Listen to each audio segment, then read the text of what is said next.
If you think there's nothing to do in Newcastle and Lawrence County, then think again. Always stay connected to NCTV45 to receive the information on events going on in and around the area on a daily basis. Programs to view are NewsWatch, The Morning Show, and Community Happenings. NCTV45 takes pride in bringing you the event and organization info that you want. NCTV45 is the #1 media source locally. NCTV45, anytime on your time. Entrusting your loved one to a funeral director is a very personal and emotional decision. The funeral director you choose must understand the importance of the decision you have made. When you call the William and Roger DeCarbo Funeral Home, I recognize what a privilege it is to be chosen at your time of need. We will provide you and your family with the best service possible, with sincerity and compassion. The William and Roger DeCarbo Funeral Home, family owned and operated since 1941. Come dine with us, come dine today. If you could use some real good food, there's a place not far away. If you could use a drink or two, or a place to go and play, come to Gallows Italian Villa today.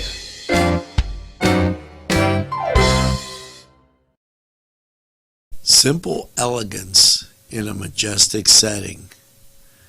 Yes, right here in downtown Newcastle, minutes away from shopping, seconds from a gas station, and let's not forget pastries, a restaurant, and oh yes, the schools.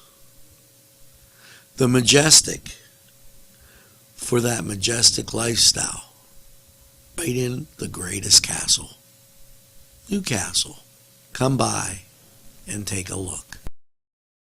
Chuck Tanner would be proud of the restaurant that bears his name. Chuck Tanner's Restaurant, owned and operated by the Papazikas family, would love for you to be part of a Newcastle tradition. Come enjoy the great breakfast, super lunch, and second-to-none dinner choices from their Italian, Mediterranean, and American cuisine. You can relax with a wonderful atmosphere and something from the bar. If you're planning an event, ask about their banquet facility. Tanner's Restaurant is located at 2305 Wilmington Road in Neshannock Township. Call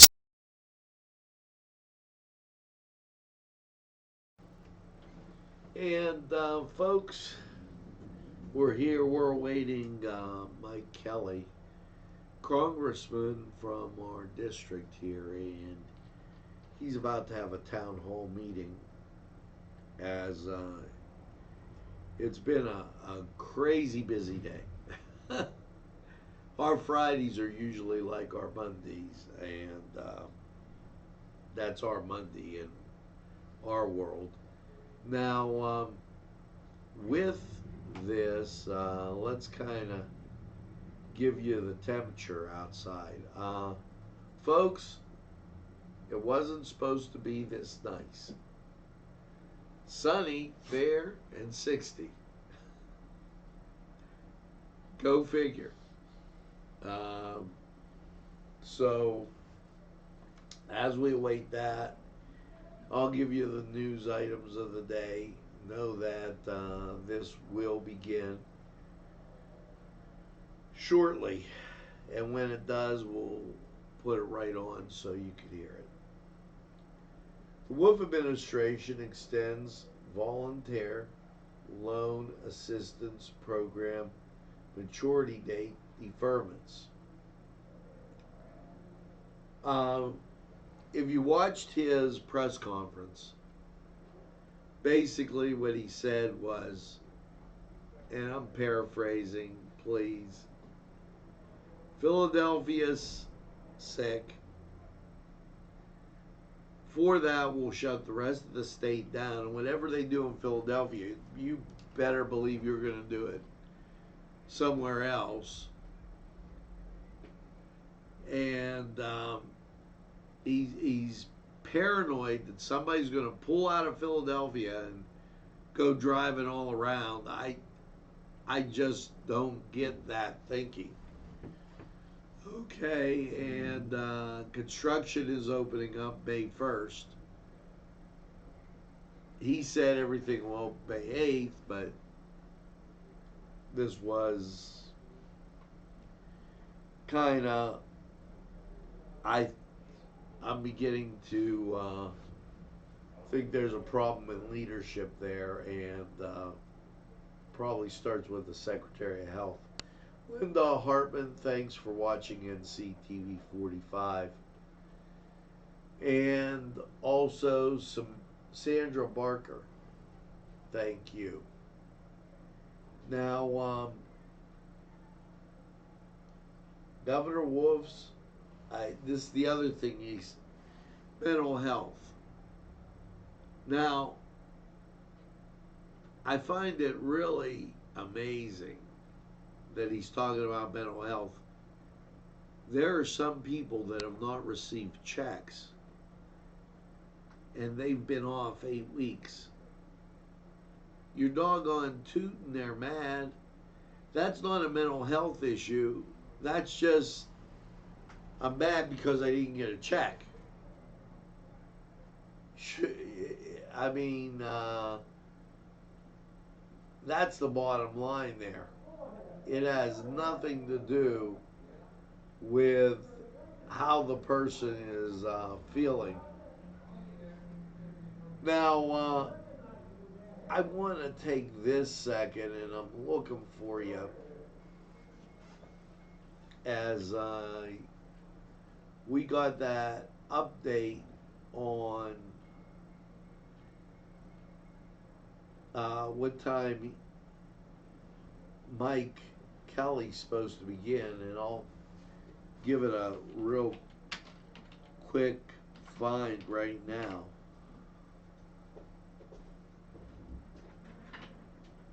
4 p.m. and Mike, you're late. So Congressman Mike Kelly, that's who we're awaiting, and based on the fact that we just had a lot of NewsWatch, I'm going to go to the victory parade for quick highlights. Mike Kelly should be calling in any second, and we'll cut back in just a jiff. So hang in there. Give us about 2 or 3 minutes. He could call any second now, and we'll be back.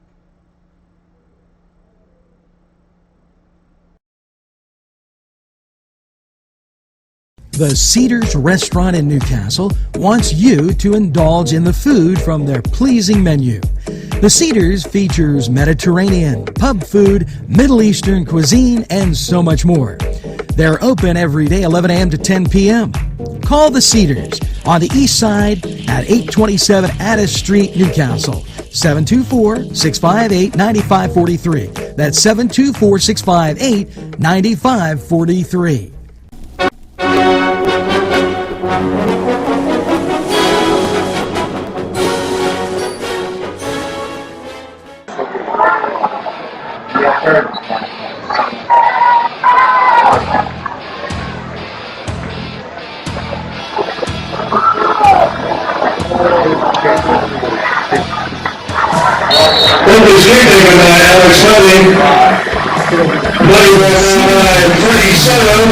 Wants you to indulge in the food from their pleasing menu. The Cedars features Mediterranean, pub food.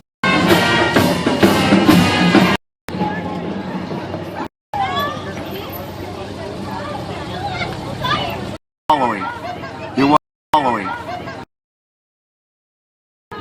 The sirens of the police come right up here, and the band will be following. You're watching NCTV45.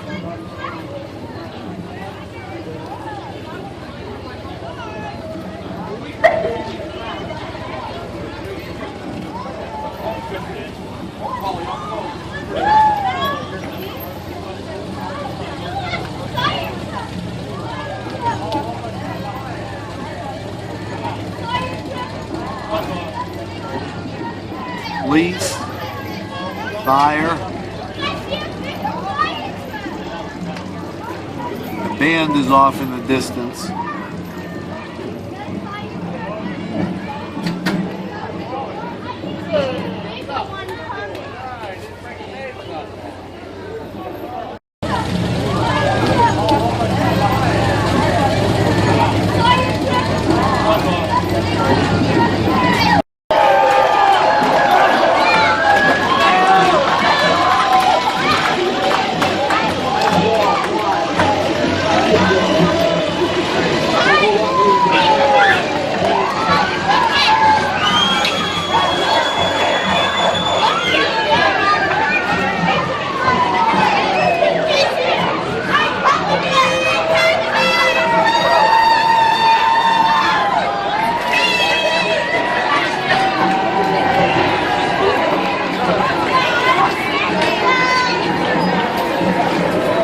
There'll be further festivities at the Diamond in Newcastle.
This program furnished by Sporting Goods, 23 East Washington Street, Newcastle. Call 724-658-2535. This program sponsored by Penn Ohio Bottled Water Company. Brian Ches, owner. Call 724-498-4760. Brian would be glad to visit you.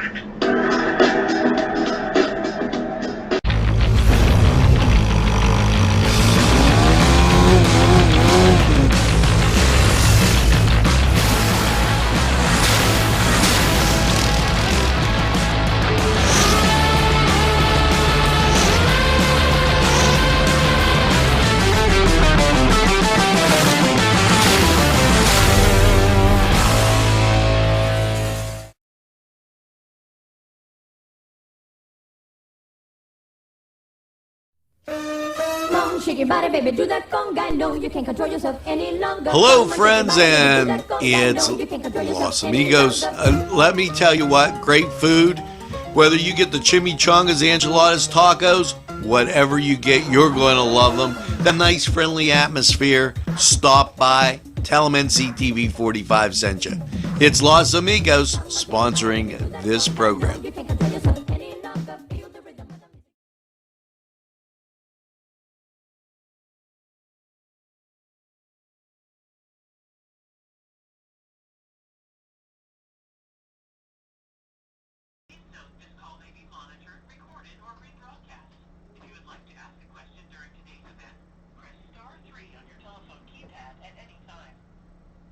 Oh, okay.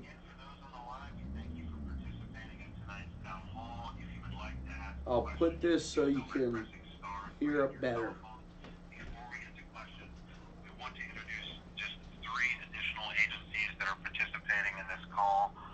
First off, I want to thank the Small Business Administration for being on the call.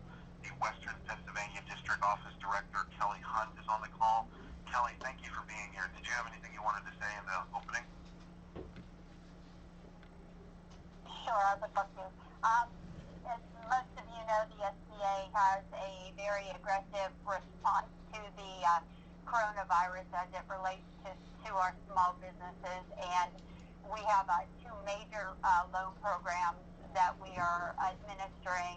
One is the economic injury disaster loan that comes with the EIDL, which is a forgivable portion of that loan, and then we also have the Paycheck Protection Program loan, which is actually applied for through and approved at a local bank and then submitted to the SBA.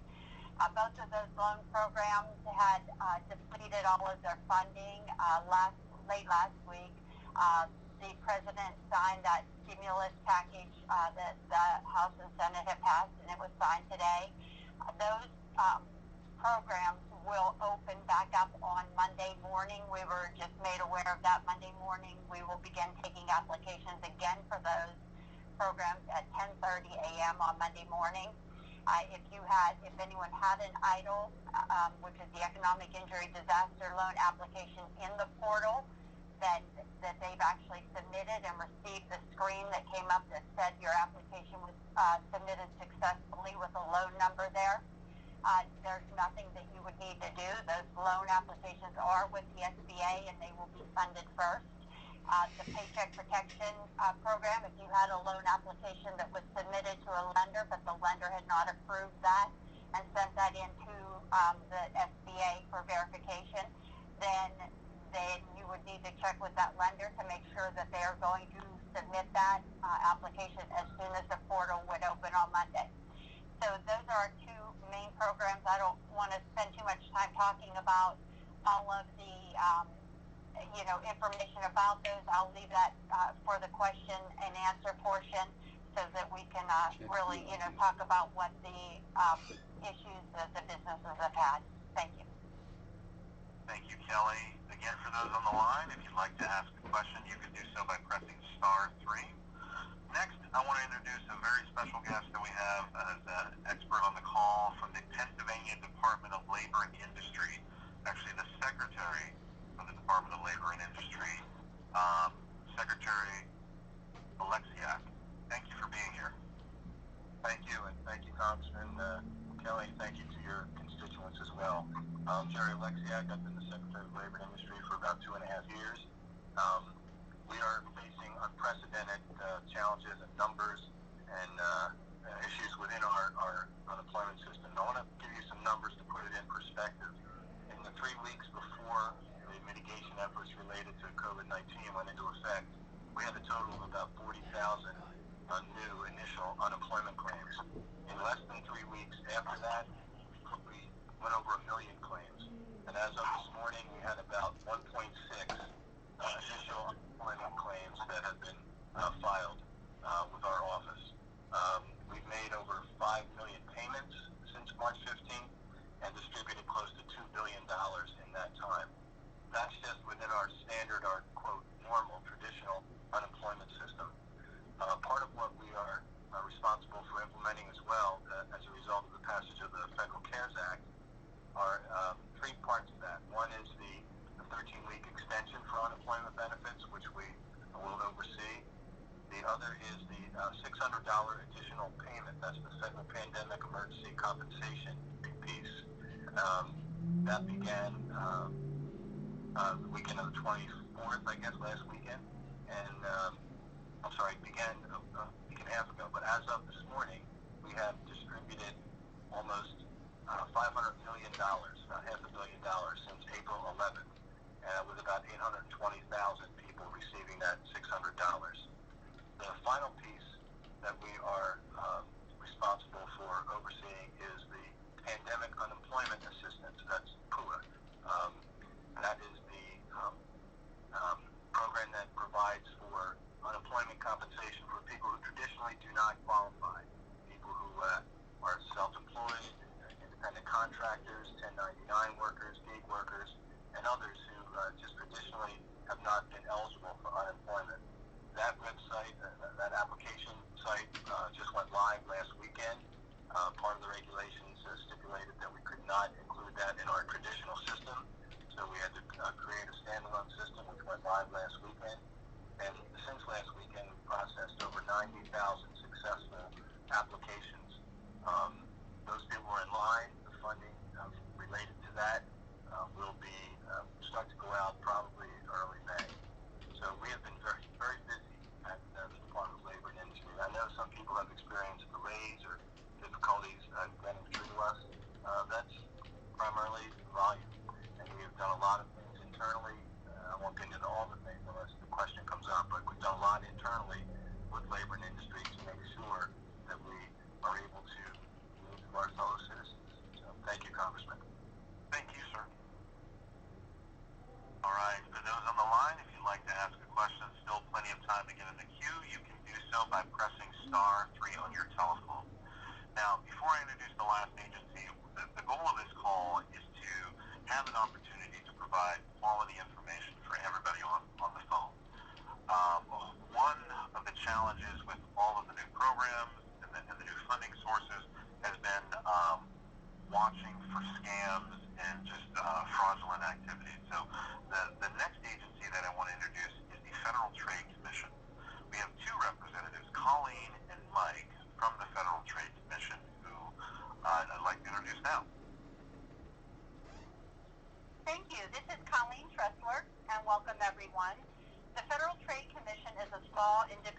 federal agency with a unique dual mission.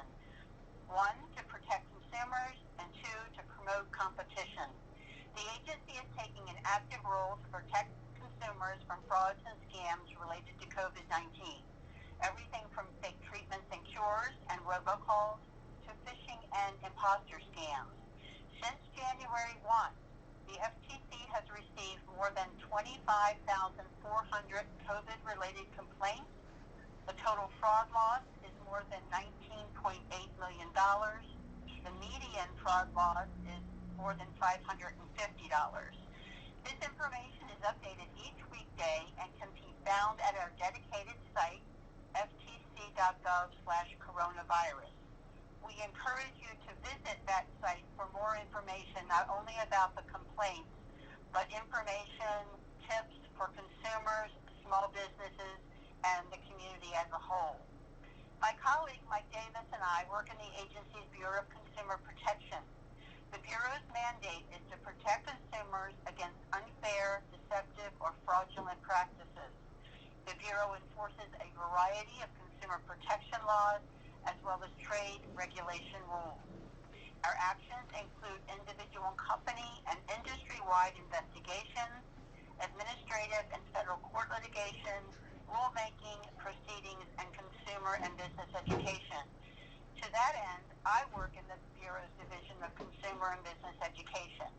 Our mission is to give people the tools they need to make informed decisions and give businesses the tools they need to comply with the law. The division creates free, plain language information online, in print, on video, and audio. The objective advice, sometimes targeted to a particular audience, gives people steps they can take to avoid or resolve a problem. And at this point, I'd like to turn it over to my colleague, Mike Davis. Good afternoon, everyone. My name is Mike Davis, and I am an attorney in the Division of Advertising Practices at the Federal Trade Commission. Congressman Kelly, thank you very much for hosting us. Thank you. Pleasure to be here with you and your constituents. The Division of Advertising Practices is focusing on health-related scams and ripoffs. We have a couple of tools in our law enforcement toolbox that we've been using in the last several weeks. One tool is the warning letter tool, and we are able to spot potential scams by monitoring the marketplace, by listening to consumers who have provided us with complaints or tips, and following the news. Targets that have received warning letters from us over the last several weeks include companies and even sometimes individuals who are selling products to supposedly treat or cure the COVID disease. And the range of products is really breathtaking. We have sent warning letters to entities who are selling teas, herbs, essential oils, colloidal silver, face brushes that have vibrations that emit from the brushes. There are intravenous therapies, ozone therapies, stem cell treatments, acupuncture. The list goes on and on. And the law that we enforce is the nation's Truth in Advertising Law, the Federal Trade Commission Act, which prohibits unfair or deceptive advertising practices. And so far, together with the Food and Drug Administration, You're listening to Mike Kelly's town hall meeting. Dozens of warning letters to marketers when it is apparent that they are making performance or efficacy claims about their products that are not substantiated with competent and reliable scientific evidence. So in addition to the warning letter tool, we also have the ability to go to federal court and sue a company that is selling a product deceptively. And I'm not at liberty to discuss the investigations that are non-public, but we did take one law enforcement action publicly just last week, and the action was against a company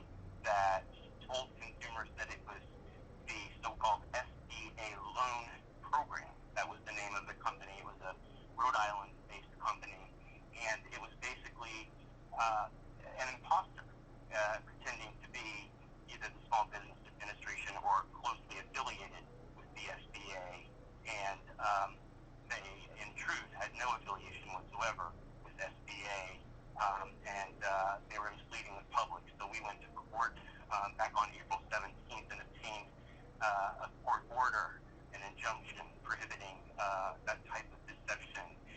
Anyway, I've spent 18 years at the FTC doing law enforcement cases such as that SBA case and working on warning letters, and I'd be delighted to answer any questions with Colleen in an effort to help the Congressman's constituents be savvy in the marketplace and avoid rip-offs that are related to COVID.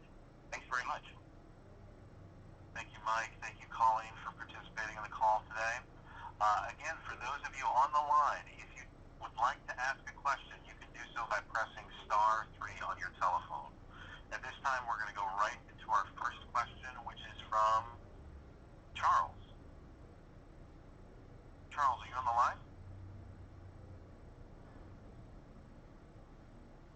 Yes, Charles, actually.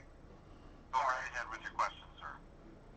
Well, my question is less relevant because there's no one here tonight from the IRS, but as a Social Security recipient, they already have direct deposit information, but I cannot find by logging in online any answers to whether they plan to use that for direct deposit of the stimulus or whether they plan to mail a check.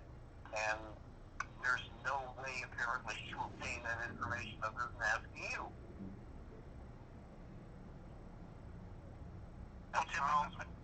Tim, Randy from Ways and Means is on the phone. Maybe Randy could help us with that one. Hi, Mr. Kelly. Rachel is also on the line here. Oh, hi, Rachel. And we're happy to answer that question. Thank you. The IRS actually has partnered with the Social Security Administration to use your direct deposit information. So you should be getting those payments directly deposited the same way you would your Social Security benefits. That's excellent, and I thank you enormously, and I thank the Congressman for making that information available when it's not readily available online. And if I'm not exceeding my bounds, I would point out the seriousness of this whole thing, because if you go to the National Archives online, you will see that in more than a decade of casualties in Vietnam, we've already exceeded the combat casualties, and we will exceed the total casualties probably sometime tomorrow. And that's only 4 months compared to 10 years. Great, Charles. Thanks so much for calling us. We appreciate that. Thank you. All right. For those on the line, if you would like to ask a question, you can do so by pressing *3 on your telephone. Our next question comes from Shannon from Newcastle. Hi, I'm here. Hi, Shannon. Go ahead.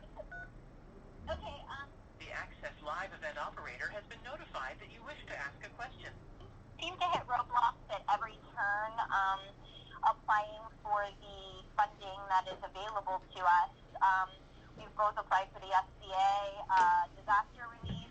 We have heard nothing and are unable to get any answers or clarity as to when we might hear. The banks have frozen accepting applications for the PPP. The PUA funding was a debacle. Trying to get our applications processed.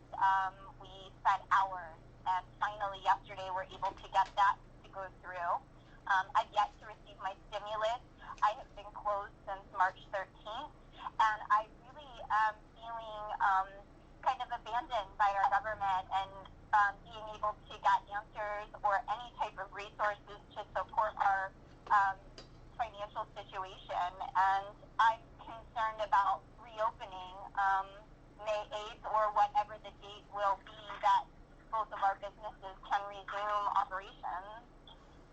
So can anybody speak to those issues and how it's being handled? Because I have been night and day working to get answers and have not in over a month. This is Kelly from the U.S. Small Business Administration. I I'd be more than happy to answer. You mentioned that you had applied for an EIDL loan. You did that on the portal, and when I had talked earlier, I had mentioned that screen that comes up that says you've successfully completed the application. Did you receive that screen? Yes. Okay, then your EIDL application is in the portal, and it's still there. It's still waiting to be funded. Once you receive that screen with your loan number on is your confirmation. That's your confirmation that your application was received. So either they ran out of money before they got to yours, or they're still in the process of doing the advances and those loans. They're closing those loans every day. As far as the PPP, did you apply through a lender for a PPP loan? Through my bank. I went through my bank the day it opened and was not able to get an application in. I followed up with my bank and other financial institutions, and I'm being closed out at every turn and every call.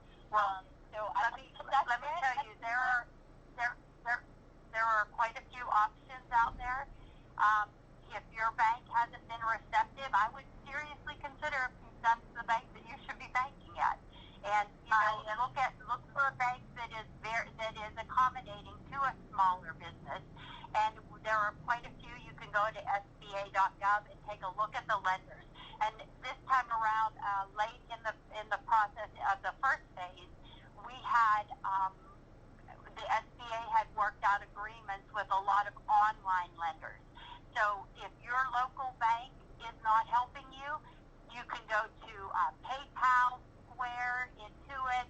All of these online small business lenders are now PPP loan, application. You can submit your application, and they are processing the PPP loans, the Paycheck Protection Program loans. So that is an option. There are also other banks in the Pittsburgh area that, I should say in Western Pennsylvania, that are taking loans from other, even if you bank at a different bank. So definitely go to SBA.gov and find that Paycheck Protection Program lender list. You can Google that in the bar. And if you have any problems, you can find our district office located on that SBA.gov. If you go to local assistance, you'll find my office on there, the Pittsburgh District Office of the SBA. We cover the 27 counties in Western Pennsylvania. You can email me directly, and I'll help you out. I appreciate that, Heather. I can speak to the PUA application. As I mentioned at the start, but I feel your frustration. Believe me, we as an agency are frustrated too with some of the delays and that people are experiencing, that we've experienced. The site just went live over the weekend, this past weekend, actually 11 o'clock last Friday night.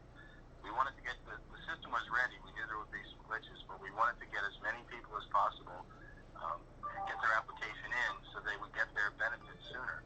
We've spent a lot of time this week fixing some of those kind of more obscure questions that had come up or glitches that were unexpected. So as I say, we did get over 90,000 people in the system, and I'm glad to hear that you are in the system. We fully expect to have benefits out the door by very early May. And can I ask one other thing? This is Jerry, correct? Yes. Jerry, is there a potential, from what you said in your introduction, that this funding may run out as well? This is under the Federal CARES Act. As far as I know, my understanding of the act is that the money is there for us to use based on our unemployment figures. I don't know. I'm not aware of any cap on those dollars. Dickinson, who was our policy director, was with me. I don't know if she does or if the congressman could speak to that, but I'm not aware of any cap on that money. No, there is no cap. The benefits that we pay out for that program are all federally funded. We get them straight from the federal government. Okay. Everybody was receiving $195 as their amount. I'm assuming that's the general. Everybody will be assessed on their own merits and submissions. Correct. Once the full system rollout happens, which should happen within the next 2 weeks or so, that's when all of the financial determinations will actually be processed. So the application you filled out so far, picture it like a paper application, and so far you filled out your paper application and handed it to us. So we got that first step done. So the rest of the processing will happen as soon as we hook up the meat of the system. Everything else will flow through normally. And who's our point contact? Because it's been, from what I understand, near impossible to speak with anybody if there's an issue, and there are issues that are arising with applications. So is there somebody we can reach out to specifically? Or we just have to wait hours and hours like we have been to reach somebody to have clarity? Right now, the contact is the email ucpua@pa.gov. If you wish to speak to someone next week, around the middle of the week or so, maybe a little bit later in the week, is when we will have the PUA call center set up. It's not set up yet. Okay. And will that all be assessed, or will all that information be disseminated on the website as well?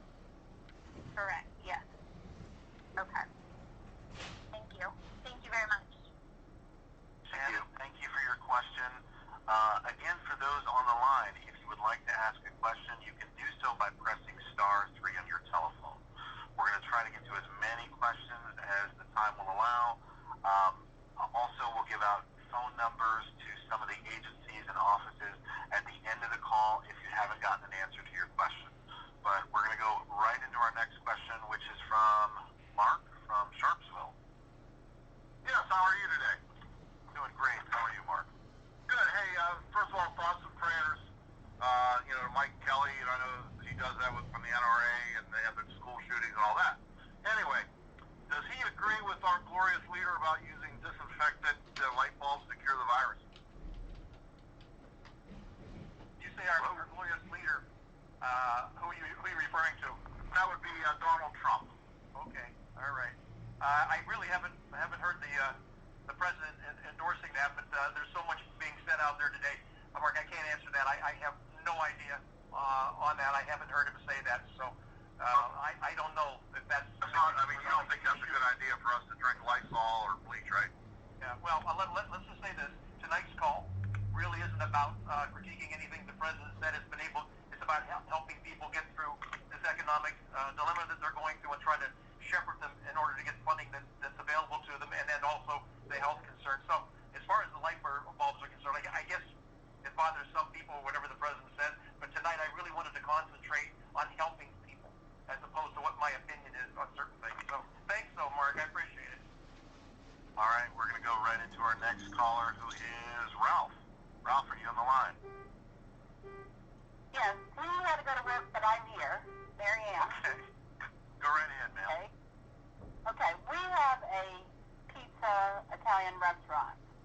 So we had to close down our seating for 60, which meant we had to lay off our servers and our bus person. Now we also, one girl who was a cook, she didn't have child care, so she wanted to file for unemployment because she has no one to help her because her child care shut down. And then we have another fella, a teenager, that his mother was afraid to let him work around these conditions. Now, we already applied for our payroll loan, and we got it. So we have the money. Now, my question, I guess, is, now these people that are laid off, now, how do I go about, do I have to pay them and make them come back, or can they, part of my staff, be on layoff and I'll just continue to pay my pizza workers, the people that we have takeout? So what do I do in that case? Like, do I have to pay them and make them get off of unemployment? Sure, I can answer that for you. Again, this is Kelly with the SBA. The sole purpose of the Paycheck Protection Program is to protect the paychecks of your employees. And, in some cases, this might not have been, the best loan program. Maybe an EIDL loan would have been better in your situation, because the answer is yes. You do have to have your staff back on payroll. When your funds are dispersed, you have an 8-week period from the day that your loan funds are dispersed, and that 8-week period starts that day. You have to maintain the level, the number of employees, and the payroll amount, equal. You can't reduce people's pay. You can't let people go. You can't allow some to stay on unemployment. You have to have your whole team that you used in your payroll calculations for that loan, you have to have them back on payroll. And the purpose of that is to keep the people off of the unemployment, to keep them employed by your company so that when you're ready to open fully back up, your team is ready there to do that with you. And so that is, like I said, it's called the Paycheck Protection Program. That's the sole purpose of it, is to keep them on payroll. For businesses that are shut down, you would still keep your employees on payroll. That's why the government is giving you the money to keep them on that payroll. So even if they're not coming to work, they're still receiving payroll. Okay, and then the other thing is, now, we're a corporation, and my husband and I do work, and we do get a paycheck. But we're officers also, so that's okay just to continue what we're doing. And when you put together your calculations, your payroll calculations for the bank, you had to come up with whatever your average monthly payroll. Right. If you included you and your husband, right? If you included you and your husband's payroll in that calculation, then absolutely, yes, you would pay yourselves just like you did before the coronavirus pandemic. So yeah, you would do that. It just depends on how you put together those calculations, for the bank in your loan application. Okay, so everybody will just go back on payroll, and that's how people are not able to work. Okay, that was our main concern, and that's what I had felt all along, that that's how it should work. Now, how about the girl with child care? Just her and you could, because like I said, this is kind of almost like pass-through money. The government is giving you the money to keep them paid, and as long as you do that, and with 75% of the funds, you'll have 25% that can go to rent, utilities, or mortgage interest. That's it. Those are the only places you can spend that other 25, and as long as you do that ratio, 75% to payroll expenses, 25% to those other things, that loan will be 100% forgiven. You will owe no money back. So it didn't cost you anything to keep them paid. Okay, I understand. Okay, thank you. I appreciate you answering my question. Okay, thank you very much. Thank you, ma'am, for your question. Again, for those on the line, there's still plenty of time to get your question answered. If you have a question for any of the experts, you can get that question answered by pressing *3 on your telephone. Again, that's *3 if you have a question. Our next question comes from Stan from Boyers. Hello. Hello, Stan. Go right ahead with your question. Hi. When everything got shut down, I was on unemployment. I got called back to work on the 19th, and then 2 hours later, it was canceled after we all shut down.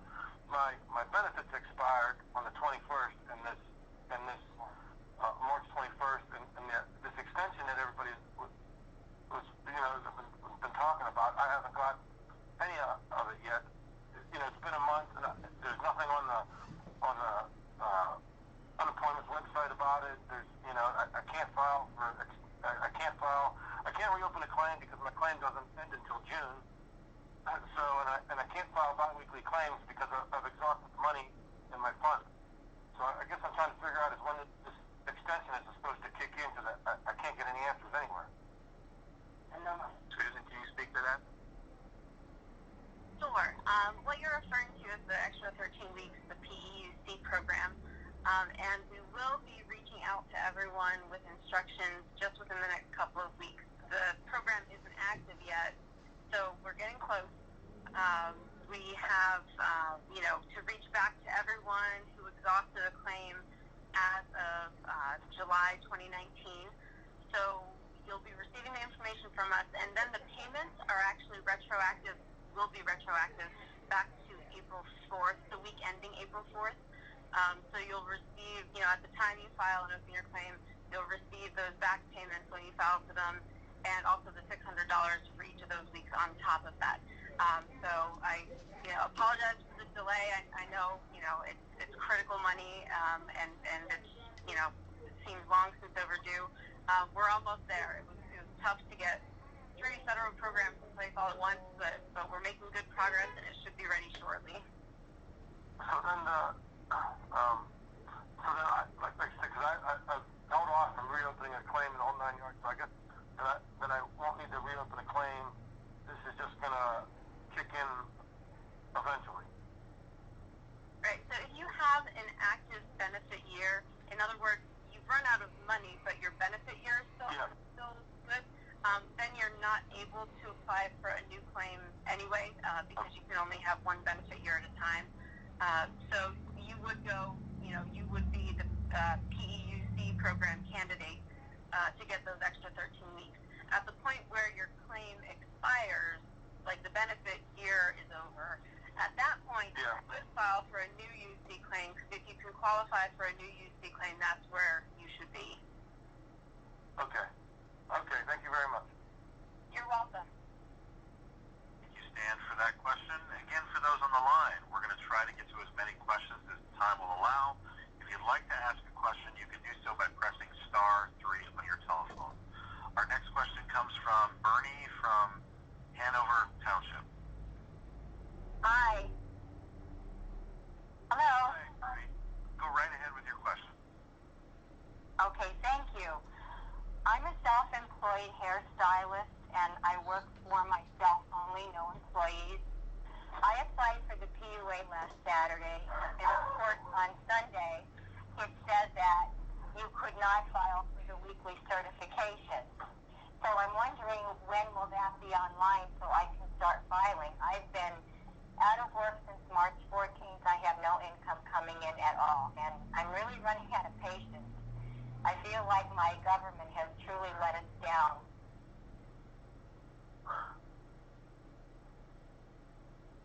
Okay, so the PUA program, it will be fully functional, like the back end of it functional, and those filing every week.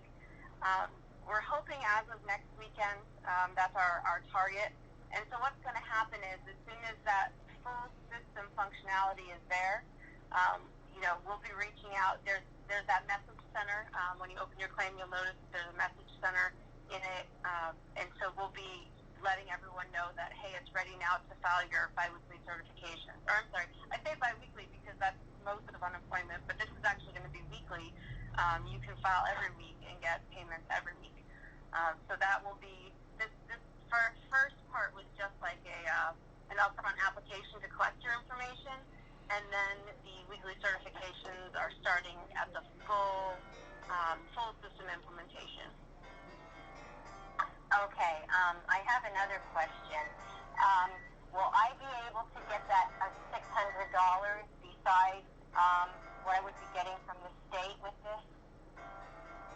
Yes. There's no separate application or anything you have to do for that. It's just automatically going to be issued to you. And that's true, for anyone listening on any unemployment program, no matter which program you're on. You do get the additional $600 a week for weeks ending April 4th through July 25th. And it's issued separately from your benefits. So you're not going to see the payment the same day that you receive your normal benefits. So if you, for example, if I file on Sunday, and I file for 2 weeks, and I usually see my regular unemployment payments on Wednesday in my bank, I should expect my two $600 payments about a week later. And since, on the PUA program, it's weekly filing, so there'll be money coming in every week. For regular UC, it's biweekly filing. So it'll probably end up that anyone on UC receives the regular payment 1 week, and then the two PUA payments, or not PUA, the two SPUC $600 payments the following week, and they'll kind of alternate like that. Okay, thank you. I also have another question.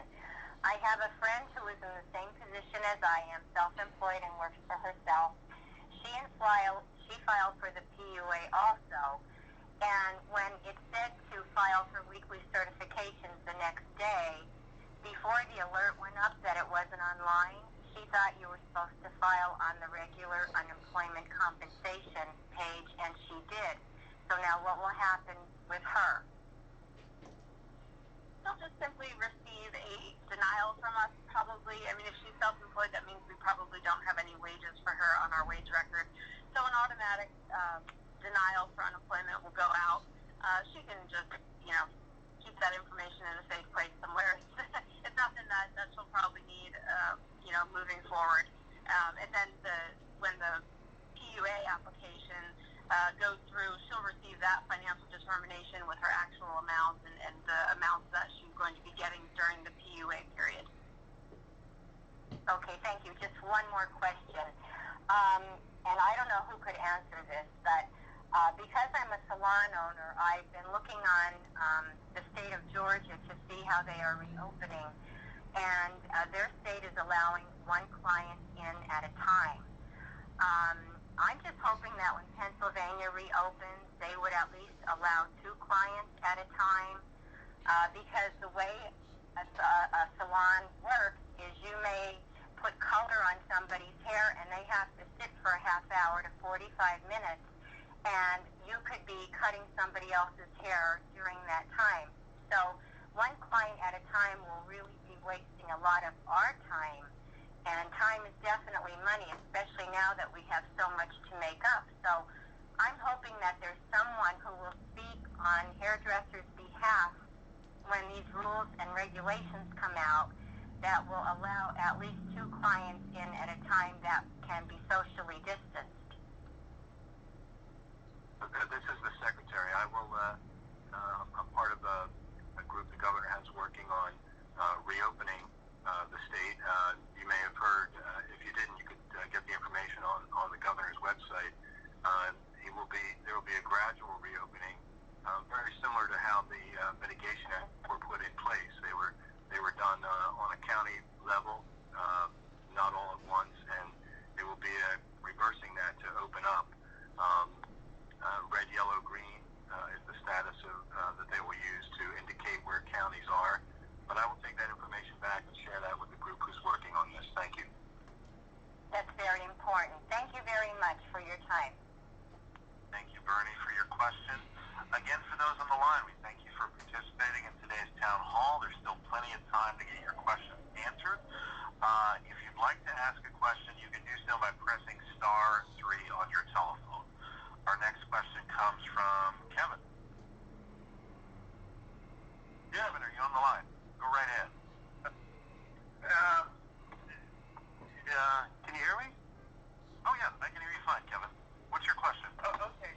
Well, my first question is on the stimulus check, I did meet the criteria for 2018, but I do meet the criteria for 2019. And I had filed for my taxes probably maybe 3 weeks ago, and within this week I got my tax refund, okay?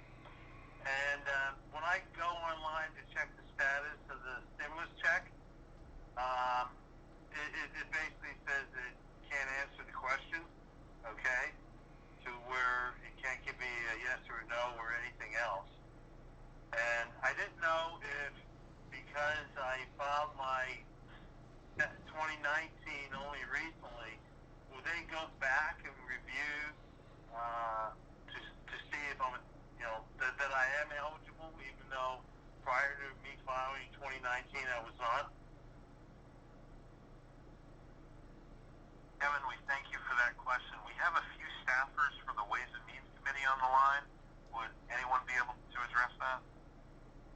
Hi, Tim. This is Rachel from the Ways and Means Committee. Can I just ask a question? You said you filed your 2019 taxes approximately 3 weeks ago, so early April, something like that. March? Okay. Something like that. So, I did get my tax refund here this week. So I know the government didn't receive it. And did you receive your refund via direct deposit? Yes. Okay. So the IRS should be using your 2019 tax filing data. They sent their first payment file out approximately 2 weeks ago. So they should have received that. If you filed electronically, you got your refund electronically. You should also be getting your stimulus check electronically. I guess I would say if you do not receive that via direct deposit this week, you should probably follow up with the office and we can try to look into that for you. Okay, with which office? Now, Kevin, I'll give you the phone numbers to one of our district offices. You're welcome to give us a call at any point. One other thing I want to share, the IRS has been doing some maintenance to their website, specifically the Get My Payment tool portion of it, which is where you can go on to check the status of your payment. I think for the next 2 days between 10 a.m. and 1 a.m., they're shutting down the service to do some updates so that it does give more accurate answers. So that's one thing that's being worked on right now. But I'm going to give you the phone number to our office in Sharon. So you can take that down. It's 724 yes 342 7170. Again, 7170. And yourself and anyone else is welcome to call that number. That's one of our 3 district offices. At some point during the end of the call, I'm going to give out the phone numbers to the other 2 offices and Sharon again, just so that anyone who doesn't get an answer to this question has a resource to reach out to get an answer to your question. But like Rachel said, I would wait about a week. Continue to check that Get My Payment tool to see if there's any changes to the status of your payment through there. And if you don't see anything different, please do call us and reach out. Okay, and then last question pertains to the PPP. Okay, my company did get the PPP, and we're attempting to bring back our employees. Now I know I have 8 weeks. If I'm successful in bringing them back, but they don't all come back initially, okay? Are there going to be some examples on how the math is going to be done as to whether I've met the criteria or how close I am to the criteria? Because I'm assuming you're counting employees as full-time employees, right? So I would have to add up all my part-time to figure out if you need to meet the payroll calculations that you submitted with your application. You would have put those together, and those are that's the calculation that you're going to be held to.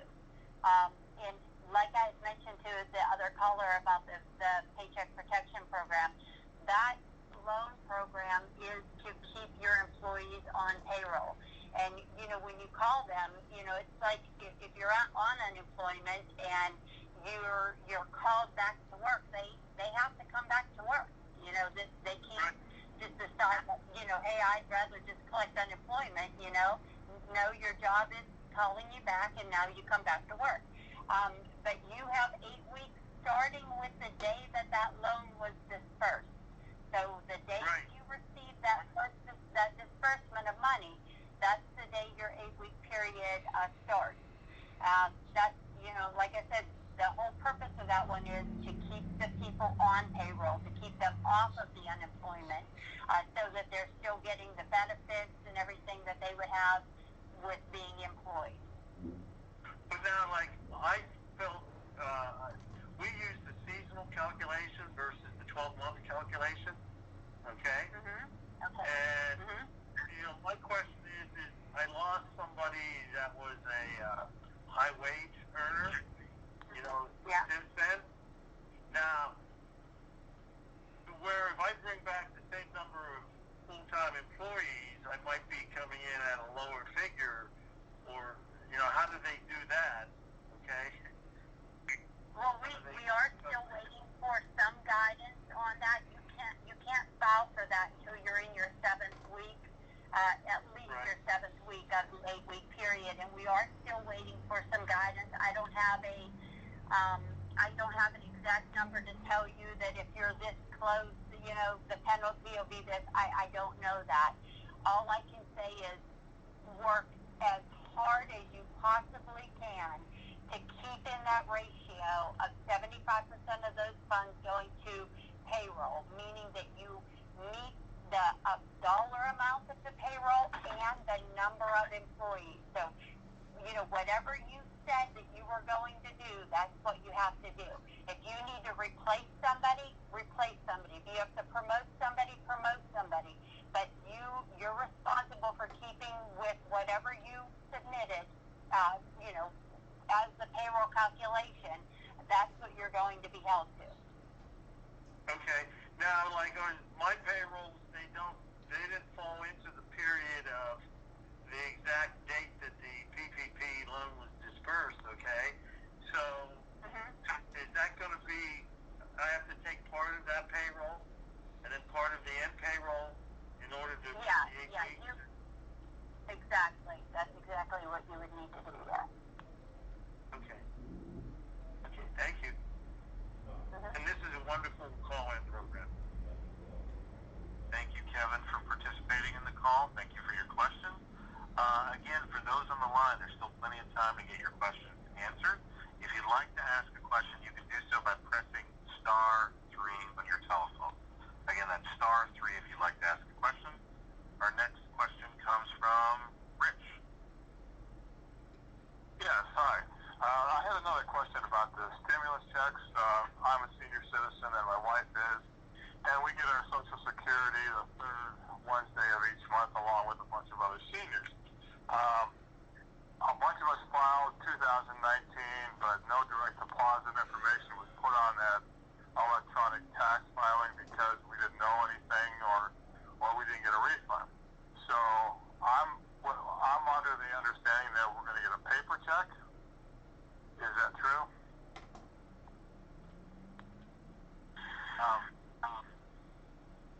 Rachel or Amy? Hi, this is Rachel. Yes, you will get a paper check. In that case, if you filed your taxes in 2019, for instance, and you did not get a refund, the IRS does not have your direct deposit information, and they are not going to use the direct deposit information that the Social Security Administration has on file for you. So they will get a paper check. Now, a lot of seniors are wondering when is that going to come to our houses?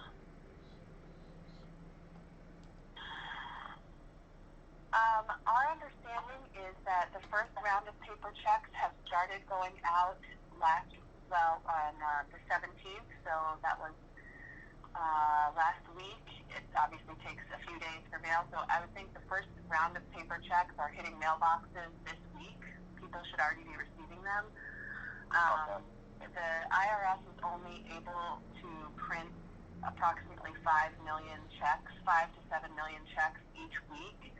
So I think they're working as quickly as possible, but it's truly a demand issue. So the same seniors that are in the same boat like us who filed but didn't get a refund, they should expect a paper check sometime here. Yes. Correct? Okay. Yes. All right. And I also can tell you that the IRS is prioritizing sending out checks based on taxpayers' adjusted gross income levels. So they are trying to get checks to people who are lower income first. So I don't know if that helps you kind of figure out where you fall in the. I don't have a breakdown of exactly who they're sending checks to first, but I know that they're trying to target them towards lower income families first. But they are coming. It's just a matter of when. Correct? Yes. Correct. Okay, because I got that question, and I got a question from the mail deliverer who goes, he doesn't have direct deposit. He says, I didn't get my check yet. So I said, it's probably on the way, you know. All right, Rich, we thank you for your question. Again, for those on the line, if you'd like to ask a question, you can do so by pressing *3 on your telephone. Our next question comes from Lewis from Butler.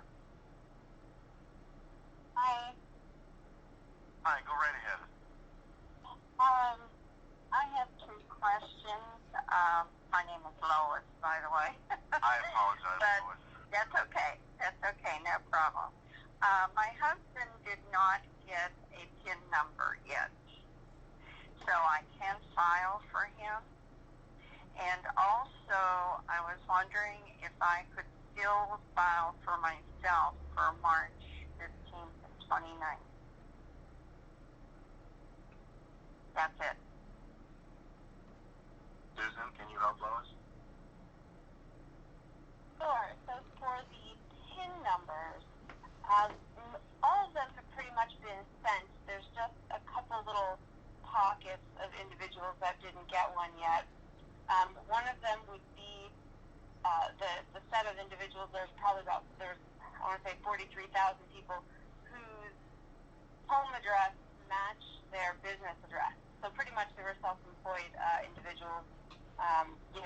Those would be the ones who should file on the other program, but they opened up a regular unemployment claim, so those got held up.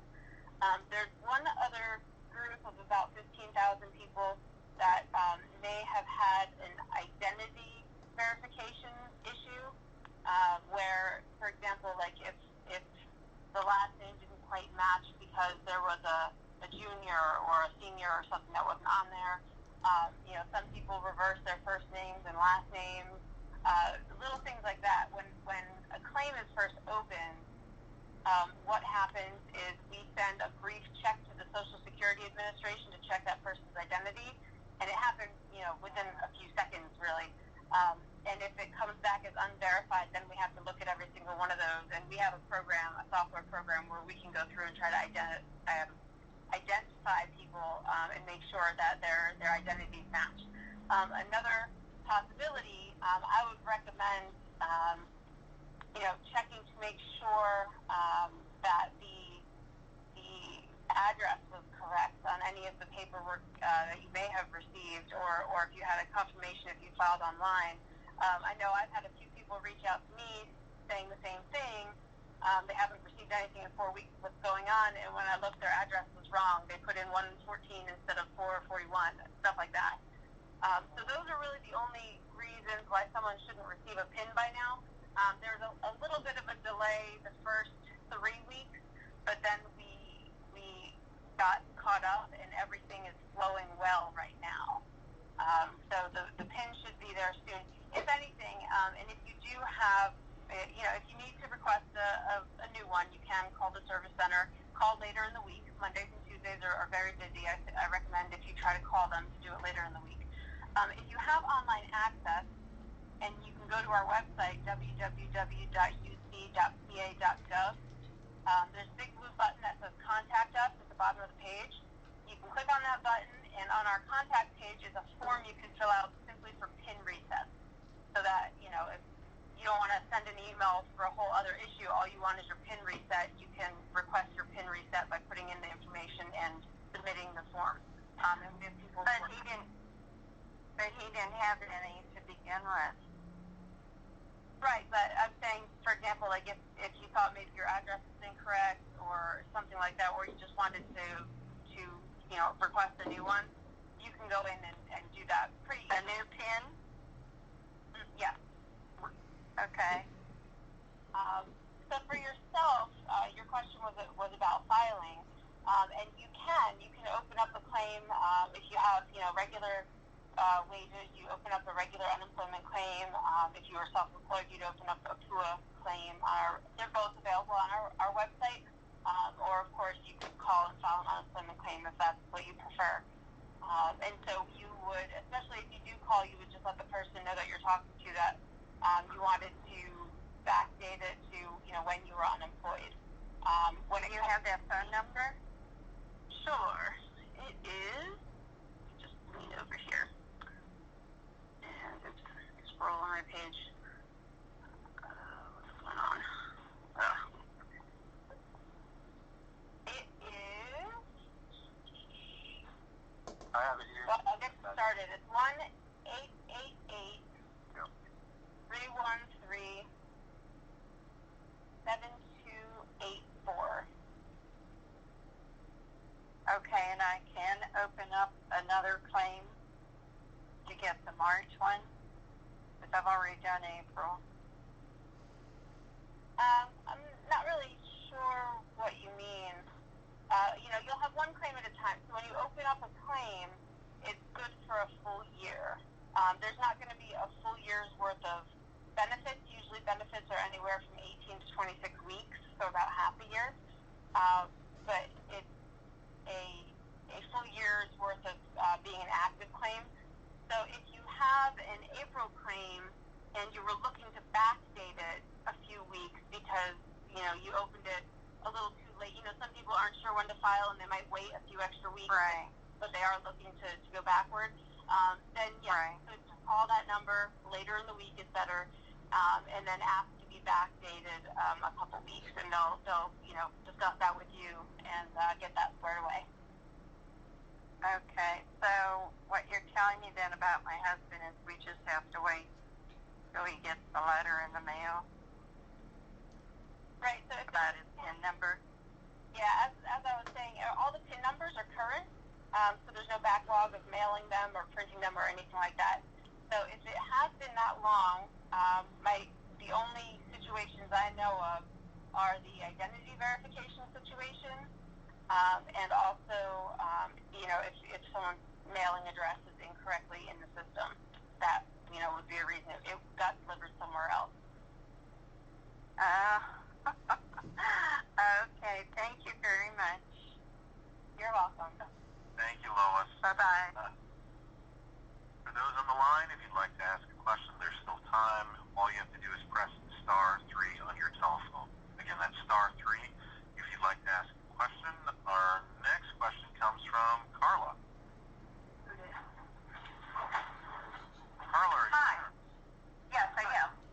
Go right ahead with Okay, our question is, we have a small biotech company here. We have been unsuccessful at getting either the PPP program or the EIDL loan through, and we wanted to know when the EIDL loan will become live again. I know you said something about 10:30, but Congressman Thompson had said 10 a.m. on Monday. Is there an exact time on when we can actually apply? Because I know there's going to be a very brief window before servers crash. This is Kelly from the SBA. The information that I have from the SBA is 10:30 a.m. I'm looking it up again real quickly just to make sure that Thompson just got off the phone with us and told us that 10 a.m. was when it was live, and we've heard conflicting reports about possibly midnight tonight. So, I'm 100% sure it's not tonight. Like I said, look, I have the press release right here. Let me. It is the Small Business Administration will resume accepting PPP loan applications on Monday, April 27th at 10:30 a.m. Eastern Standard Time. All right, that's directly from the press release.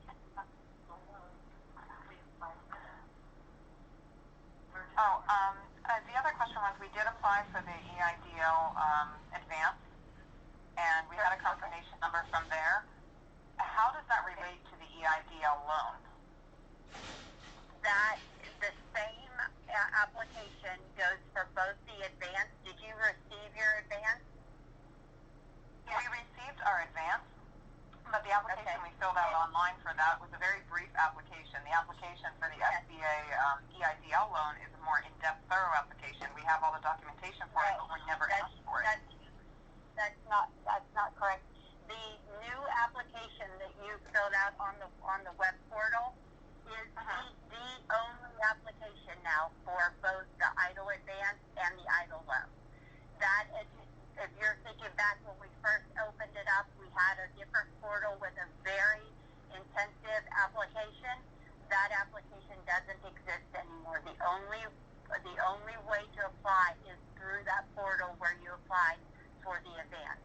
that, once your advance has been issued to you, deposited in your account, then you're back now, and they're already closing loans on the idle. But when yours gets back up to the top, then you'll be contacted by somebody from disaster who will tell you how much you're eligible for your idle loan. Okay, so they'll determine how much we're eligible for, even though we don't want more than $100,000. That's correct. And what they'll do is they'll come to you with a number. And if they come to you with $250,000, you just say, no, I only want 100. Okay. It's just that easy. Okay. And keep in mind, too, the idle loan is in disbursements as well. It's not going to be one lump sum. So you can always stop those at any time. Say your business is back and you're doing great, and you only need, 60,000. Then only take 60. And how are those disbursements allocated? Your bank will go over that with you in your closing when you close. But I think that it is at least every 2 weeks or something close to that. But like I said, when you're going through that loan, the idle loan, 3.75 for up to 30 years fixed. So depending on how long you're going to have.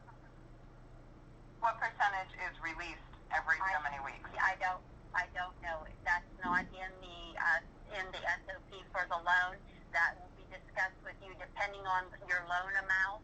They take other things into consideration, and so your loan officer, who will be contacting you, before that loan is closed, they will disclose all of that to you prior to that loan closing.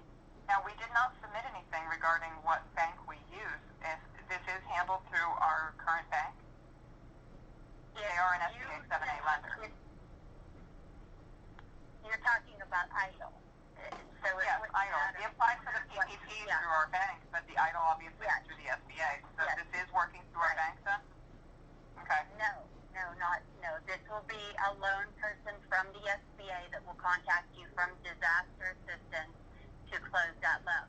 They have your loan information. If you filled out the application online, your loan, not your loan information, your banking account information. That you had to input your routing number and your checking account number, and that's where that idle advance was deposited. Correct. So, so you're saying it will be independently. It'll be managed by our bank, though. We will be dealing with our bank, not SBA. No. So we'll be dealing with the SBA on allocation. Yes. The Disaster Assistance Center, who manages that idle loan, the economic injury disaster loan. Yes, that is completely SBA. It is funded by the SBA, unlike the PPP. Yes. Correct.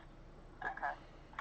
Yes, and if you receive that advance already, it shouldn't be much longer. You should be, getting back up to the top on the loan side now. Okay. You should be hearing something soon. And there is a 1-800 number. We've heard some good things lately about the 1-800 number where people have been able to, find out, where they are in the queue. So if you don't have that number, you can, let me see. Sorry, I didn't have it pulled up on my computer. Okay. I think I do have it here. It's so for that, these are just for the idle loans, not the PPP. Correct. But it's 1-800-659-2955.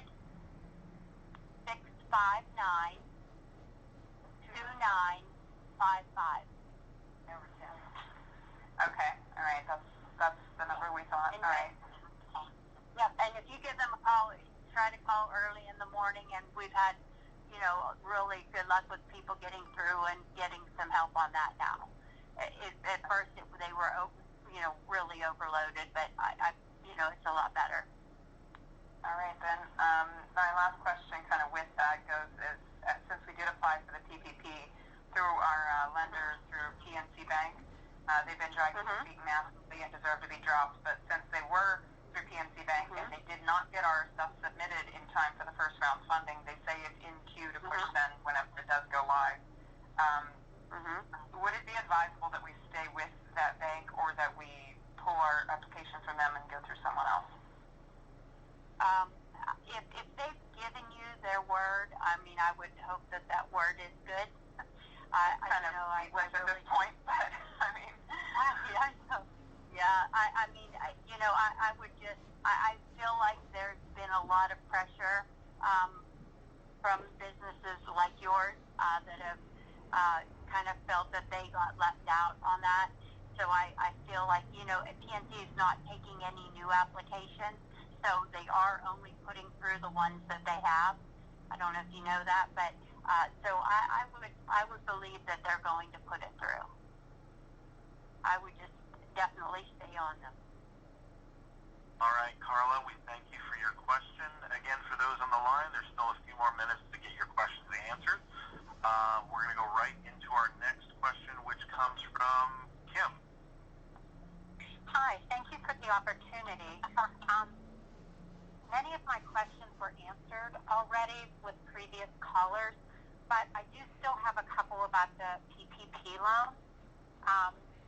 As far as about 25% of my employees are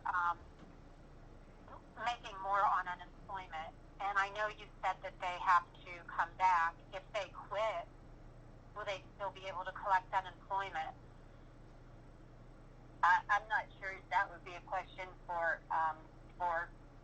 the Department of Labor. I don't know if somebody on there can answer that. Again, I'll ask Susan to speak specifically to that. Susan. Sure.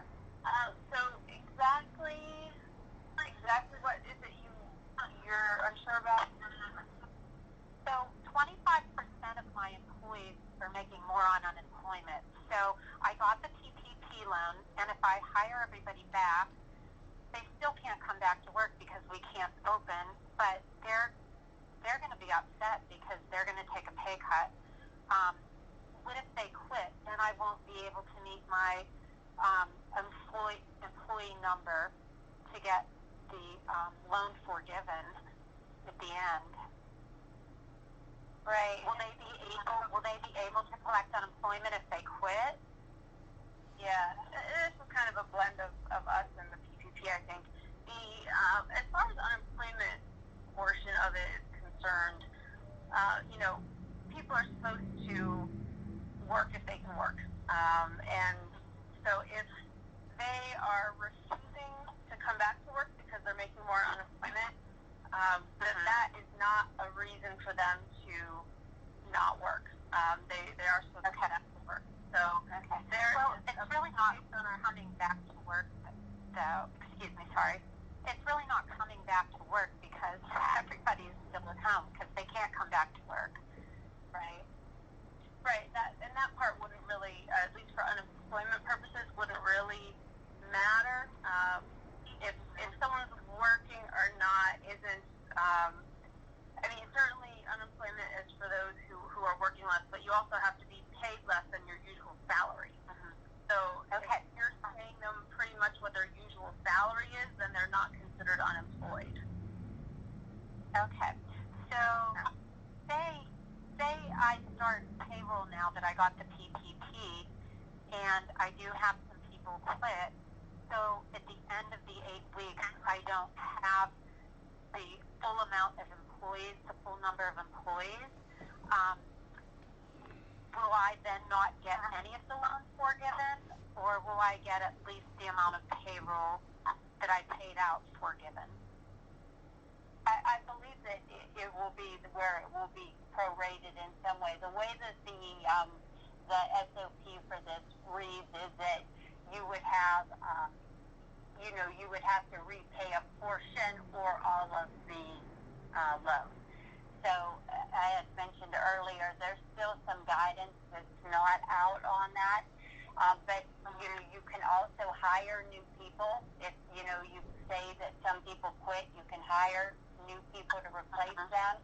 And I would make sure that when you call them, because I get this question so many times, and that when you're employed and your employer is calling you back, you don't have a choice. You don't get to say, well, no, I think I'll just collect unemployment because it's more money.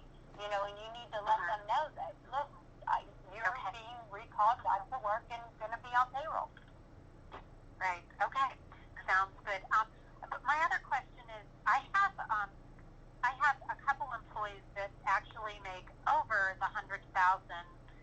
Mark, where that when we estimated this, we could only put in 100,000 max for those people, right?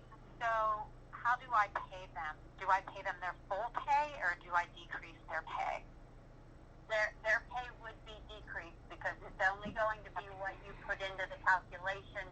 But you know, when you're talking about people in that type of a pay range, like they're still going to be making $90,000, $100,000. That's still more than they would have made on unemployment. So usually they're going to be happy with that. Plus they get to keep their benefits and all those kinds of things. So there's benefit for them to take that salary cap up to 100,000. Okay, and then I have two independent contractors that are not employees; they're independent contractors. I did not figure that their pay into my PPP application. Am I able to pay them with that money? No. You are correct in not including that because we're not allowed to use 1099 employees because 1099 independent contractors because they are not employees. Now those people, your independent contractors can actually either file for a PPP loan on their own as a sole proprietor independent contractor, or they can go on unemployment, under the new unemployment guidelines. So they're able to get their compensation on their own. Mm-hmm. So would I be able to hire them on for a few months as an employee? Absolutely. If you wanted to hire them as an employee, that would be fine, and that could take the place of anyone you lost. Okay, sounds good. And then I have kind of thank you for all that. I have one more question. I have a dental office, and we are having trouble getting N95 masks and gowns, and we've been trying to see just very limited patients for emergencies only, but my staff is afraid to come back to work because they sit there and watch TV all day, and it scares them, and I can't get my hands on N95 masks, so if they say open May 8th, I may not be able to open May 8th because they may not come back to work. And I don't want to put them at risk. I think dentists have been left out as far as getting the PPE to the dentist. Emily, thank you for that question. Is there anyone from the Federal Emergency Management Agency that may be able to touch on that a little bit? Sure. This is Nick Marisi from FEMA, and thank you very much for your question. That's a concern and a big question not only throughout the Commonwealth of Pennsylvania, but also throughout the nation. PPE, as you know, is at a global shortage, but we are making inroads into working to supply PPE. And when I say that, we work with not only the private sector, but also work with other suppliers and manufacturers here, domestically and abroad, to try to get that PPE to the most critical need areas. Now, good question there with dental offices. I would suggest, with respect to that, although it's not a hospital case there, to work with the Pennsylvania Emergency Management Agency. And how to do that easily is work with your county office of emergency management. Let them know that there is a dental office in the area or orthodontic office, whatever it might be, and let them know what your needs are. The way it works with respect to PPE is you have to make a request through through PEMA. PEMA then puts the request into FEMA. And then FEMA, in the regional level, elevates that up to headquarters, and then we see exactly what they have, either through the Strategic National Stockpile, or if there's any other areas or resources that can be provided. It's a little different with respect to private business, but at the same time, it's worth having the conversation. Again, we're trying to exhaust all of our options. The PPE situation is, once again, if you go on and try to look for yourself anywhere, and I'm one of those folks that does look everywhere too. For my family, it's hard if you're going on Amazon or any other website. So I would certainly have that conversation with your county office of emergency management, see what they recommend, and then see if a request for your dental office can be kind of considered in there through whatever PEMA has. and then FEMA then distributes the PPE accordingly throughout the Commonwealth. I hope that answered your question. Kim, we thank you for that question. Nicholas, thank you for the answer to that. Still a few minutes left in the town hall, so we're going to go right into our next question, which comes from Anthony. Hello. Anthony, go right ahead with your question, sir. Okay, I'm an individual here in Pennsylvania. I applied for unemployment on March 22nd. I had a previous unemployment claim in last year from April, which ended in November, my 26 weeks, and I was able to start work. I worked at the casino here in town, and we were closed by the governor. I have not gotten any word as to what's happening with my claim. I'd like to get that started so I can have some sort of income. Sure. So, your question, you were saying that you opened it in April last year, correct? Correct. Okay. So your claim is inactive. Right. So your claim would be inactive, and you did run out of unemployment compensation money back in December. Correct. November. Correct. November. Okay. So the claim is still active. So when you would file a new one, what it would have done was it would have recognized it as a reopen. So you would have been reopening your claim even though there was just a couple weeks left on it. But of course there's no funds left on it.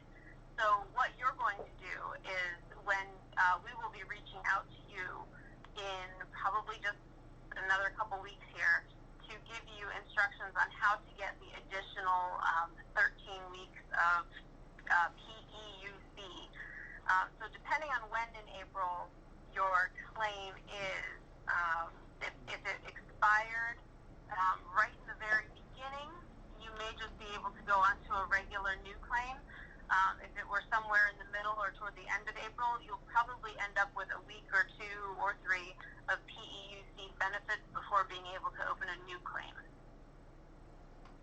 Okay, what do I do in the meantime? I have absolutely no income. Right. Well, we are getting all those instructions out as quickly as we can, so just await for either, if you gave us an email address, you'll likely receive it via email, or if you gave us your regular address, then you'll get it regular mail. Okay, I did receive an email giving me an initial filing date, bi-weekly filing date of the 12th. When I tried to do that, it did not recognize and did allow me to file claim. It's just been kind of in limbo. Right.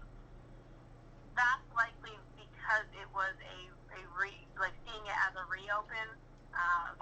That's based on the dates you gave me. That seems like it's the path that it took.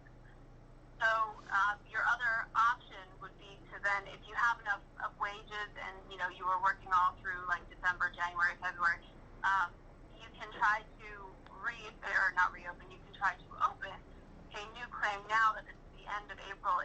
If your last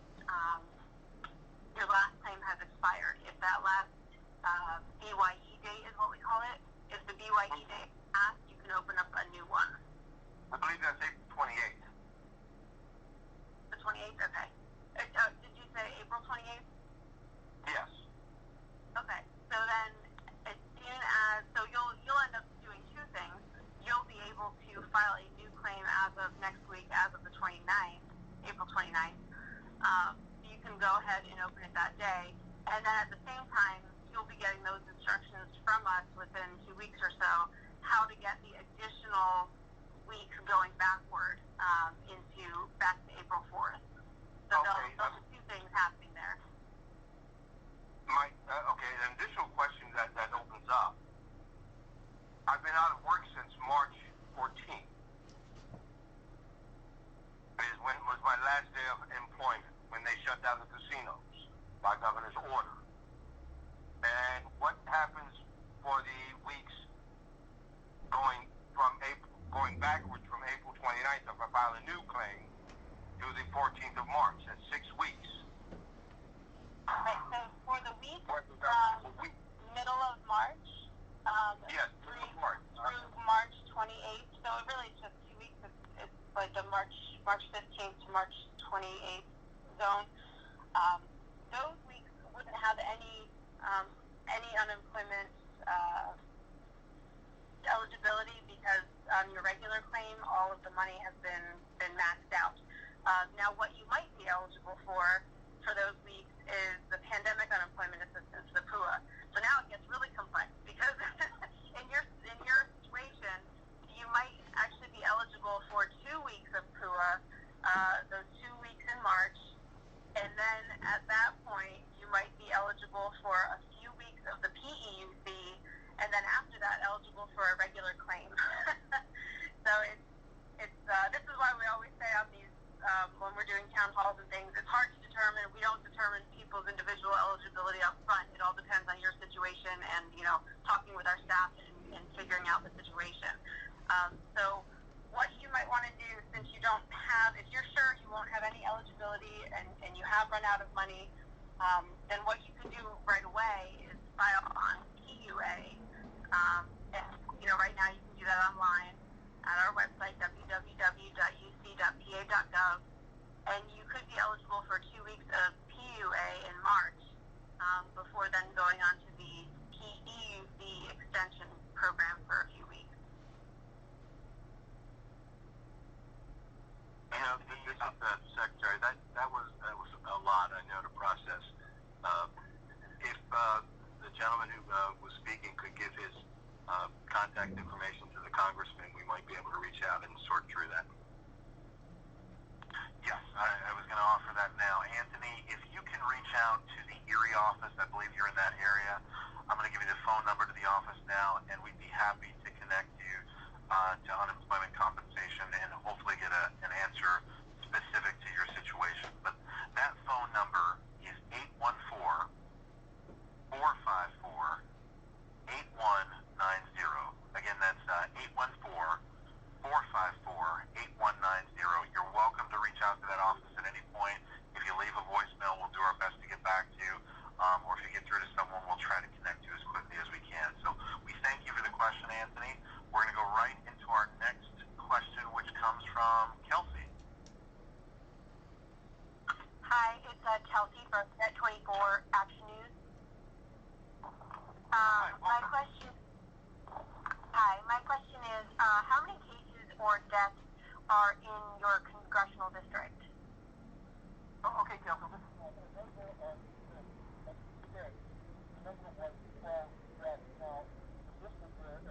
I'm sorry, I can't really hear you that well. Can you hear me better like this?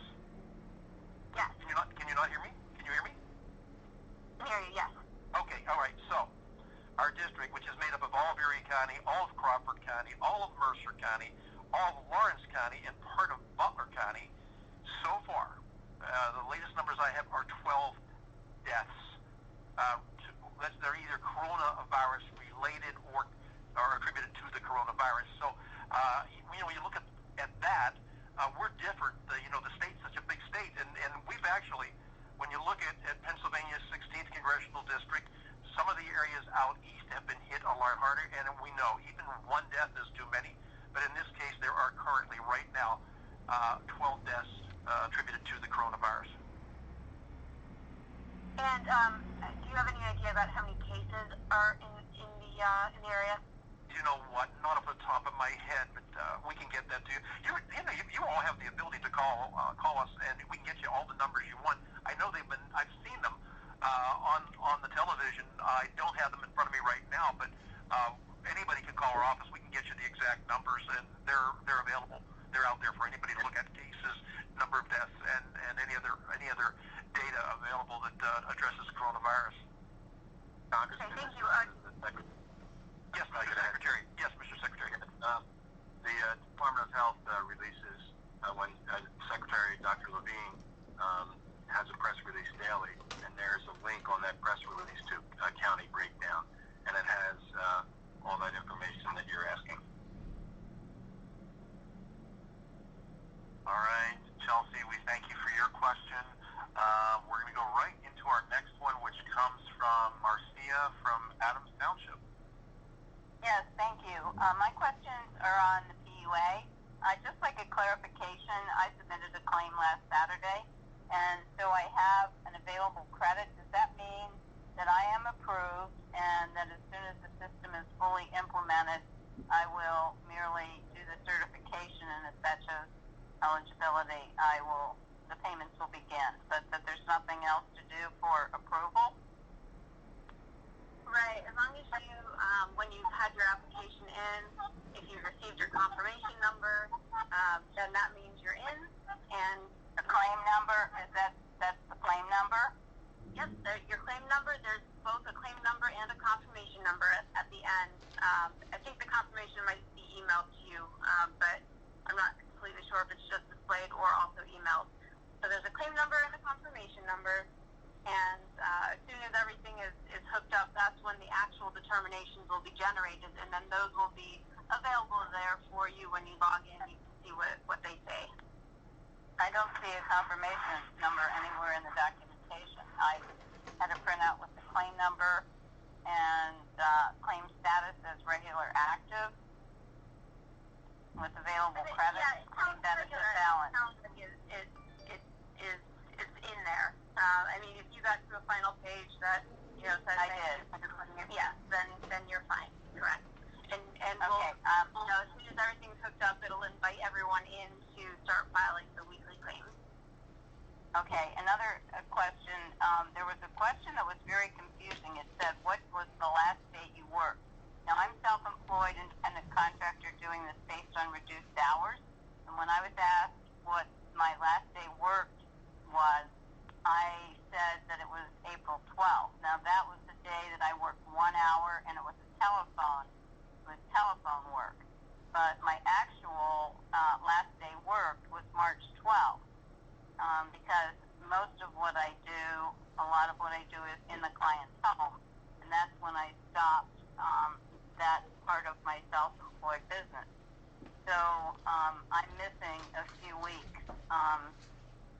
This might be a little different from questions you previously answered, but how do I change the start date from April 12th, which is what it shows on my claim, to my actual last day worked at my full level, which was March 12th? So once the system is hooked up, I believe there is an option there where you can request backdating. So remember that phrase, backdating. That's how that's our lingo when we talk about that. So you can request backdating at some point. At worst, if you don't see anything like that, you can either get in touch with us via our email address, the ucpua@pa.gov, or by calling.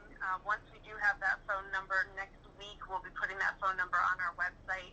All of this is on our Contact Us page on the Department of Labor and Industries UC website. So if you just go to www.uc.pa.gov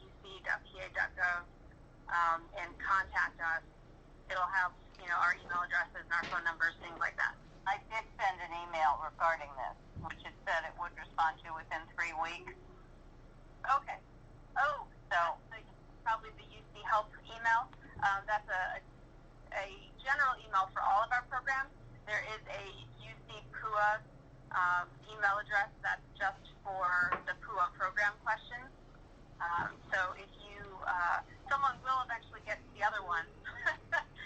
And I don't normally help you. Should I wait for full implementation? Certainly can send it to the UC PUA address, and someone will probably get back to you much faster than 3 weeks. Should I wait for full implementation or do this now? You could wait for full implementation because even on the staff side, we don't have the controls and things to do the backdating until the system is up and running either. So it's not really going to gain anything by just emailing us now because we can't take action on it either. So you can wait and see if that control is there to be able to request backdating, and then if not, at that time, just send an email. All right, Marcia, we thank you for your question. Unfortunately, because of time, that's going to have to be our last question of tonight's town hall. I want to thank all of the callers for participating and asking questions. Thank you to the panelists. Again, I'm going to pass out or give out the phone numbers to each of the 3 offices for Congressman Kelly. If you have questions that did not get an answer tonight, you're more than welcome to call any of those offices, and we'll be happy to connect you with either the agencies that were on the line or whatever resources would best help you. So the phone number again to the Erie office is 814 814-454. and that's 814-454-8190. If you'd like to call to the Sharon office, that number is 724-342-7170. Again, 724-342-7170. Or if you're in the Butler, Lawrence area, you're welcome to reach out to the Butler office. That number is 724-282-2557. Again, 724-282-2557. And at this time, I'd like to turn it back over to Congressman Mike Kelly. Thanks so much, Tim, and to our panelists, thank you so much. I sat here and listened to all the questions as they came in, and for any of you that didn't get a chance to ask your question or need additional information, please call our office. We're there to serve you. This was really an incredible night, and Secretary Alexei, thank you so much for participating. The numbers that you talked about at the beginning of the town hall are absolutely incredible and something that none of us have ever experienced before. So thank you so much for being on the line, and thank you for what you're doing. And as Pennsylvania starts to open up again and get ready to get back to business as normal or as usual, I think we look over the last 6 weeks and say 6 weeks ago, nobody envisioned anything like this happening. We were enjoying the greatest economy we ever had, breaking records of all kinds. And all of a sudden, coronavirus hits, and it not only shut down the economy in America, but around the world. So, hey, just one thing, if Kelsey is still on the line, I know she had asked a question about the number of deaths in our district, and we told her that there had been 12, but she also asked about the number of cases, and it's 384, of which I'm one of. By the way, I was coronavirus positive and have been able to get through this period. So I just want people to know, look, this virus is really horrible. This has attacked us in a way that we never expected, and we're going through things that were not policy blunders. They weren't mistakes that business owners made or individuals made. This is a result of a pandemic that attacked us in a way that we have never seen before. So, listen, all of us have worked very hard to contain this, to mitigate the effects of the disease. And I just want you to don't lose faith. Do not lose hope.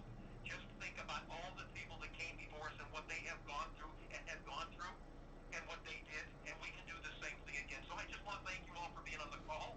I want to let you know that, please, we're open every day to take care of you. And some of these programs are difficult to navigate, but stay with us on it. We will either walk you through the program or get you in touch with somebody who can help you. Again, to our panelists, thank you so much. The incredible volume of work that's being done right now is something we've never seen before. So I want to thank you again for everything you've done. I want to thank the staff, Team Kelly, who has put in an unbelievable amount of hours. We don't watch the clock. We watch the phone. We watch the emails, and we watch what you need to have us help you with. So, look, we'll get back on our feet. We'll get back to summer here pretty quick, and we're going to recover. But it does take all of us staying very disciplined. Tim, thank you so much, and thank you again to our panelists. You were all outstanding.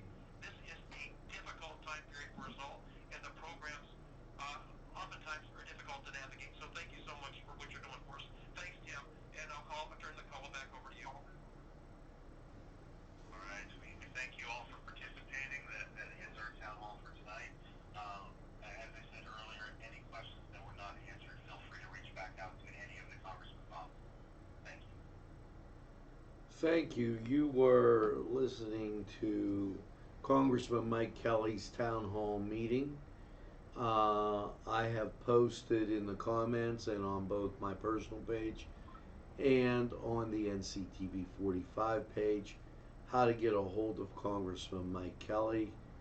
I thank you for tuning in to NCTV45 NEWSWATCH this evening. Stay safe, stay alert and have a pleasant evening in what I call the greatest castle in the world, in the county of Lawrence. Have a great evening, everybody.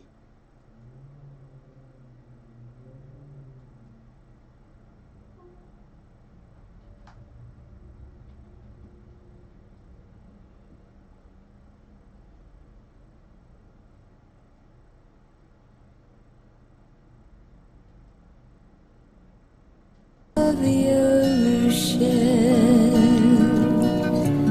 got my ticket for the midnight